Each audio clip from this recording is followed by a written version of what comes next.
হচ্ছে গো বড় বৌমা? আমি জানি না মা। তুমি সব জানো। কোথায় গেছে? কি করলে তুমি আমায় বিশ্বাস করবে বলো তো? দেখছো ছেলেটা অস্থির হয়ে গেছে, তাও প্রশ্ন করা চাই। চোখের জল মোছো। অসহ্য লাগছে তোমার এই কুমিরের কান্না। এখনো চলছে? দাদা, আয় দাদা, ও কি চাইছে বলো তো? ব্যাপারটা কিন্তু খুব খারাপের দিকে গড়াচ্ছে। হ্যাঁ, যে বাড়িতে অলক্ষের বাস সেখানে ভালো কি করে হবে?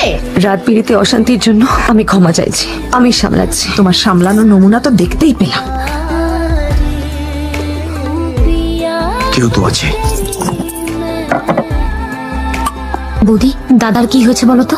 আমি নিজেই বুঝতে পারছি না ওর কি হয়েছে। মানে কোনো ডাক্তার, সাইকিয়াট্রিস্ট? ওর রোগ কোনো ডাক্তার ঠিক করতে পারবে না। তুমি ঠিক আছো তো? একজনকে তো ঠিক থাকতেই হবে। রাত হয়ে গেছে, তুই শুতে যা, আমি আসছি। খাবারটা ঘরেই নিয়ে এলাম, খেয়ে নাও। ইচ্ছে না করলে পুরোটা খেও না, কিন্তু খাও। তোমাকে সতীপানা দেখাতে হবে না। কেন? আগে এভাবে তোমায় খেতে দিইনি? দিয়েছো, কিন্তু তার পেছনে কোনো উদ্দেশ্য ছিল না। আজ আছে। তুমি কি ভাবছো এভাবে